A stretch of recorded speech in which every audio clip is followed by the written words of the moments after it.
Hello friends, welcome back to my YouTube channel. आज हम लोग बात करेंगे जीएसटीआर 7 को लेके। एक्चुअली जीएसटीआर 7 क्या है?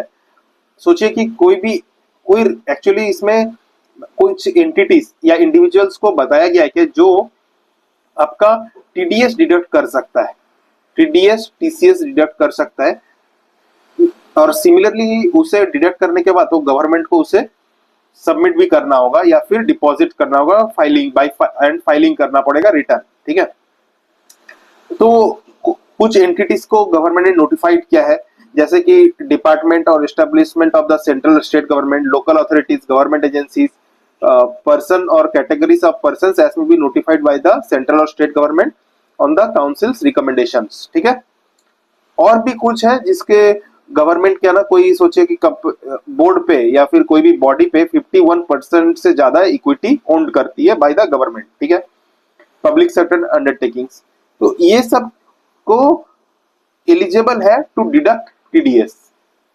समझ आया आपको? अच्छा, इन लोगों को क्या करना पड़ता है ना, जीएसटीआर 7 रिटर्न फाइल करना पड़ता है सब्सिक्वेंट मंथ का 10th तक। अगर सोचिए आपका नवंबर में, ठीक है, आपका तो इसका रिटर्न जाएगा 10th दिसंबर तक, इसका ड्यू डेट है। तो आज हम लोग का डिस्कस करने का मेन मोटिव क्या है, ये तो सबको पता है कि भाई जीएसटीआर 7 फाइल होता है। हाल ही में ना कुछ नोटिसेस देखे गए हैं, सो कॉस्ट नोटिसेस, तो उनको जी गवर्नमेंट जब इनको पेमेंट कर रहे हैं, टीडीएस टीसीएस काट के पेमेंट कर रहे हैं, और गवर्नमेंट को जीएसटीआर 7 फाइल करना पड़ रहा है।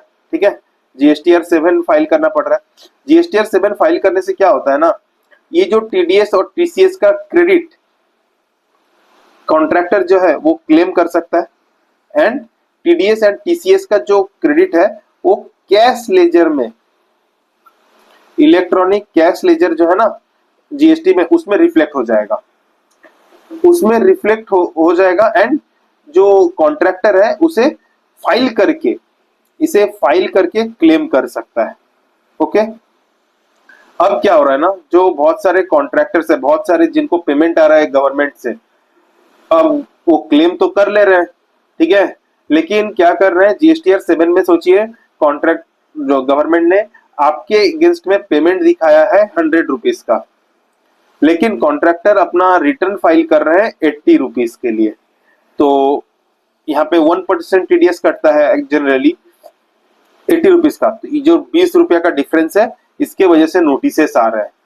देख रहे हैं, मतलब बहुत सारे नोटिसेस देखे गए हैं GSTR 7 from which was only received by us.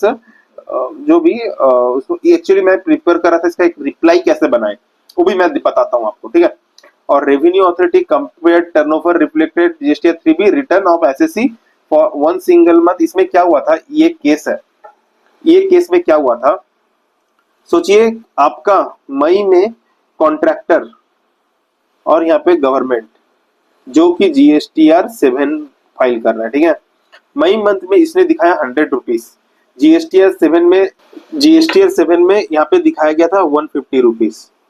अब गवर्नमेंट ने और कॉन्ट्रैक्टर में क्या किया, जून मंथ में 50 दिखाया, जून मंथ में जीएसटीआर 7 में था नील। तो डिपार्टमेंट ने क्या किया, कंपेयर किया इन दोनों को, इसके वजह से डिफरेंस क्रिएट हुआ और डिमांड नोटिस इशू कर दिया टू कॉन्ट्रैक्टर। ठीक है, ये तो मई जून हुआ, तो सेम फाइनेंशियल पीरियड में होने से आपको डिफरेंस इतना पता नहीं चल रहा है। यही अगर दो डिफरेंट फाइनेंशियल ईयर हो जाते ना, सोचिए 22-23 में दिखाया 100 रुपया और 23-24 में दिखाता है 50 रुपया, तो इसके वजह से क्या होगा ना, डिफरेंस क्रिएट हो जाएंगे, नोटिस आएंगे, इंटरेस्ट लगेगा, फिर मतलब पेनल्टी वगैरह इस सब का नोटिस आ जाएगा, उसको आपको डिफेंड करना होगा।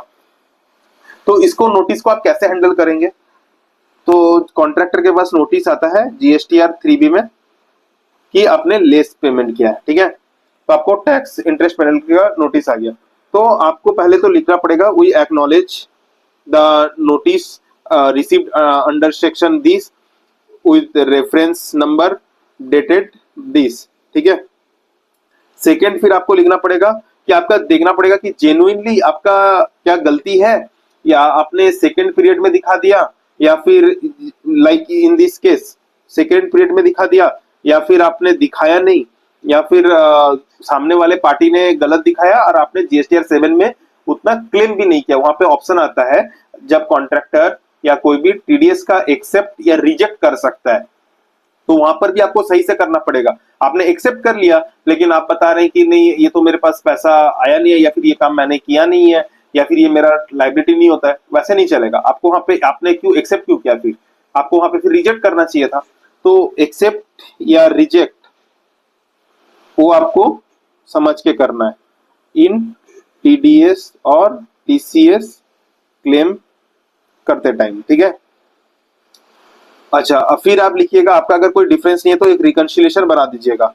रिको क्या, आपने जीएसटीआर एज पर नोटिस 100 रुपया दिख रहा है, हमने हमने मई मंथ में दिखाया था, मई 2022-23 में दिखाया था 80 रुपया, और अप्रैल 23-24 में दिखा दिया 20 रुपया। तो ये हमारा रिकंसिलिएशन है, देयर इज नो डिफरेंस।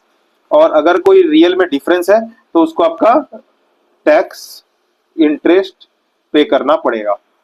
तो ये एक मैं फॉर्मेट आपको ओवरव्यू जस्ट बताया कि अगर ये ऐसा सिनेरियो होता तो आप कैसे डील करना चाहिए।